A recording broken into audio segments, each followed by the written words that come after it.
in a hospital boardroom somewhere in America.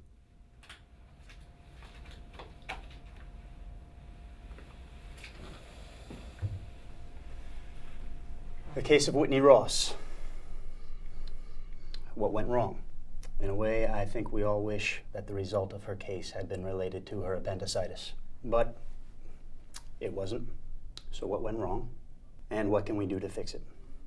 Whitney was a sophomore in college, an excellent student with dreams and goals. She came to be in post-op after having an appendectomy. Still doing a little bit of everything. Yeah, yeah. But this IV line still really hurts. Well, like I said, I can try moving it to the other arm. Yeah, whatever you could do. Sure. Is that a rash? Oh, my cat scratched me a few days ago. I told them when they took my history. Okay. It shouldn't be a problem if the IV is down by the wrist. Thanks. Sorry to be such a bother. I'll be back in just a minute. Okay. The probable source of the infection was down the hall. Tom wasn't even supposed to still be there, but he contracted a MRSA infection at his surgical site. His daughter, Kelly, unfortunately didn't understand that even though she was just a visitor, she was also a part of the healthcare team. Hey, my dad could use an extra pillow for his back. Okay, I'll bring you one in just a second. Kelly had been educated by a nurse about the barrier precautions and the dangers of healthcare-associated infections, but she didn't quite grasp how just one lapse can cause infection to spread. Dina? She was a good nurse, but was burned out with stresses at work and home. I know you're always busy with all the paperwork you're doing, but if you could get to us soon. She wasn't going the extra mile to ensure the safety of patients. I just need another minute or two, and then I will bring you a pillow, yes. Okay, thanks. She recognized Kelly wasn't using the gloves correctly, but didn't use the opportunity to educate, and didn't take personal responsibility for cleaning a potentially contaminated surface. Whitney's IV still hurts. I'm going to try moving it to the other arm. Can you cover Mr. Daniels for a few minutes? Yeah, I wasn't going to finish this anyway. Thanks. Nathan? He was the director of the post-op unit. He'd come back from a conference on patient safety and infection control, motivated to make a difference. But he never instituted a sustained effort. Real change never happened. So an otherwise responsible new nurse just out of school never got the message. She was using gloves so she didn't also feel the need to wash her hands. Nathan's staff did everything right when he was around. But there was no sense of ownership, no real change. There wasn't 100% commitment. Oh, that's so much better. Thank you. Let me know if there's anything else you need. Okay? Straight A's this semester and $1 million.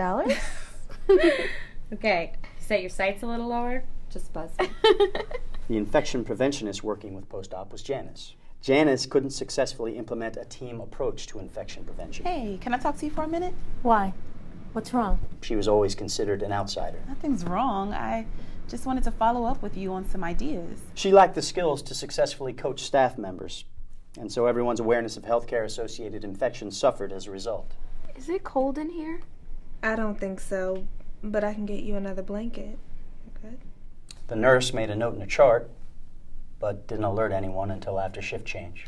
Temperature is 101, blood pressure 145/97, nothing moving in her GI tract, hypoactive bowel sounds.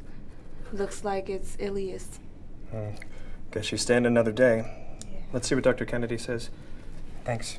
Manuel, in his third year of med school, he longed to make a difference. A temp of 101 is fairly typical for appendicitis. Let's monitor the postoperative ileus for 24 hours. But the patient got worse. She's been acting a little confused, but her temperature went back down. What concerns me is her arm. Look. Manuel had been watching the case all day. He suspected the patient's condition was getting much worse. I saw that. But it's here in her history. Her cat scratched her arm and she got a rash. Did you read her history, Manuel? Let's stick Dr. with Kennedy directed the team to continue the antibiotics already prescribed for her appendectomy and closely monitor her condition. Monitor for peritonitis. I'm on call this weekend. Alert me if she doesn't respond. But Manuel's rotation in post-op was almost over and he didn't want to stick his neck out. Manuel accepted the attending's course of action without objection. When it came time to make a difference, he didn't speak up, even though the problem was staring him in the face. 48 hours later, the nursing assistant took Whitney's vitals at shift change, including a temperature of 97 and blood pressure of 90/60. But Manuel just recorded it and never related to the nurse or bothered Dr. Kennedy because it was the weekend. It was a chain of events that should not have happened. By the time she reached the ICU, she was suffering from organ failure as a result of sepsis. And then... Hey, Dr. Green. Everyone. The ICU just called me. Whitney from 204, she had a MRSA infection in her bloodstream.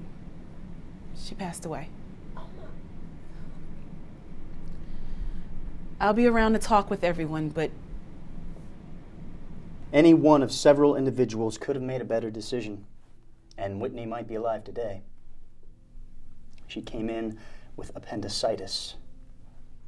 But everyone knew that a patient had just died from poor infection prevention and poor communication. What's wrong? What could they say? They said what had too often been said. Nothing. How can I help you? No, my dad is asking about. What happened?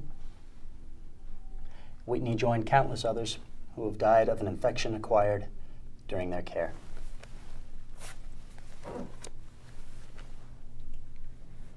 But you know what? It doesn't have to be like this. This is not reality. You have a second chance to go back in time and make new decisions as 5 of these characters. See if you can make choices that will change their approach to healthcare-associated infections and prevent this outcome. Get it? This is you. This is you. This is you. This is you. And this is you. Go back in time and make better decisions so that this is you. Doctor said I healed up fast. And not this. Take a walk in their shoes. If you're smart, we can improve quality of care and save patient lives.